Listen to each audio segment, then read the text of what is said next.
In today's episode, Jayme asks, do we need a list today or just a solid message? A list, meaning a database of customers and the ability and permission to reach out to them is more important than ever, and it's especially important that you own your list. So what I mean by this is a lot of marketers think that your Facebook page, your Twitter page, your Instagram page, whatever the thing is your mailing list. It's not. It is an audience, and it is valuable. I'm certainly not going to say that it's not valuable, but you don't own it.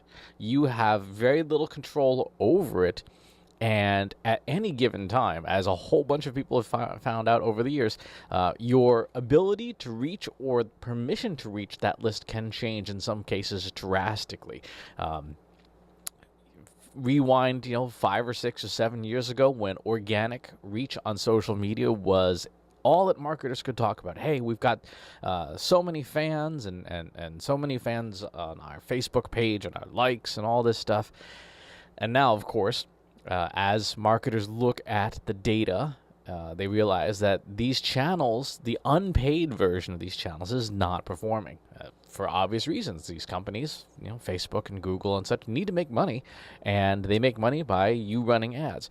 So those pages and those channels are not your list. They are an audience, and they are a source from which you can harvest a list, absolutely, but they're not the list itself. The list is one of 6 factors that we need in order to be effective.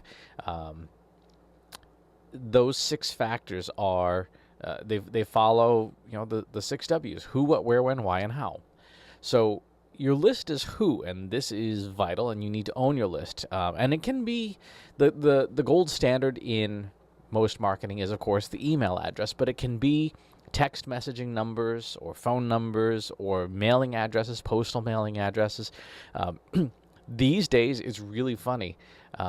You have to go where your competitors are not paying attention, and so while everybody and their cousin uses email because it's the least expensive channel, it may not be the best one. You might be better off sending a piece of paper mail because, there's this great chart, this great comic cartoon where like 40 years ago or 30 years ago, we were so excited to get an email, and our mailbox is filled with junk mail. And today, we've got like 8 million emails, and the only thing that ever comes in the postal mail is bills. So anything other than that is exciting to look at. So there may be an opportunity there, but your list is a database of customers and the ability and permission to reach out to them.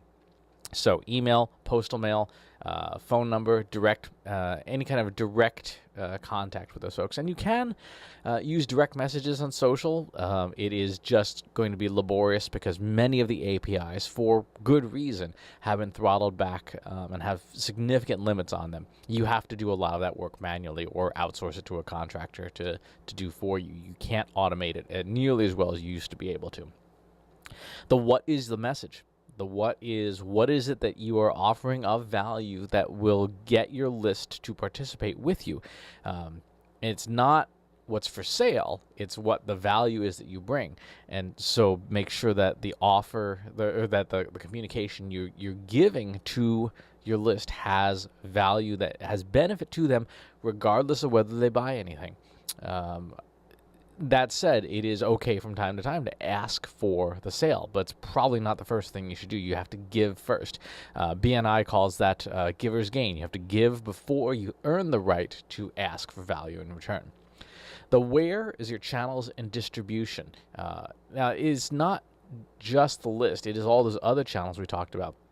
You need those because that's where you're going to harvest your list from. You're going to harvest a list from your website traffic, from your social networks, from advertising.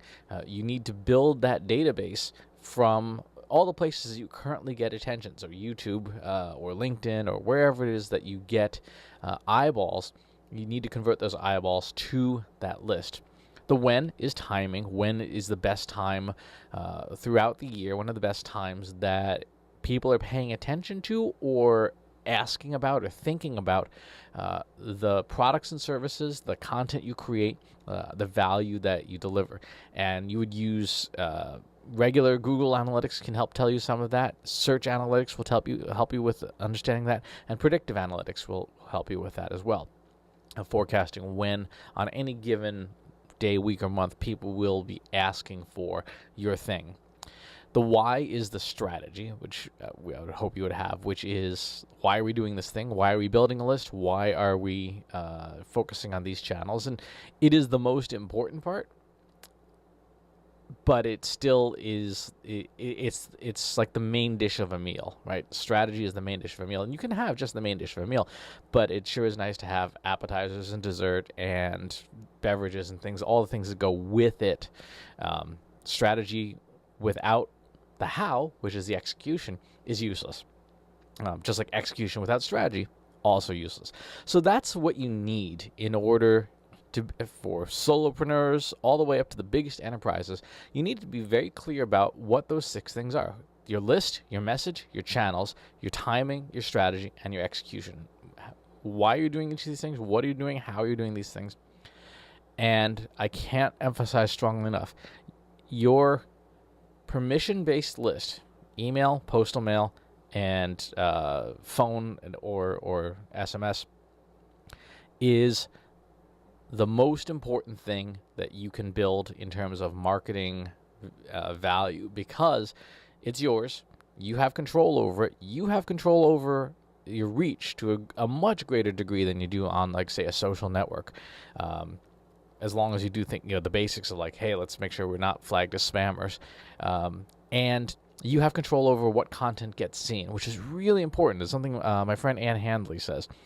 There's no algorithm that filters what people see in an email. If they open the email, they see what you intended them to see. When you publish, for example, on social media, maybe 1% of your audience sees what you intended to see, but even when you're paying, you're not necessarily getting to 100% of your audience. So those owned distribution lists are your goldmine. Focus on them, build them. They are your insurance policy. If a social network goes south and you have no email list, you're in really bad shape.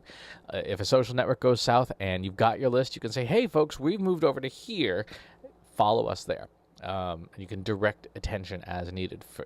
For those of you who've been around in the space for a while, you remember when MySpace was the big thing, and then it sort of cratered, and Facebook took up its mantle.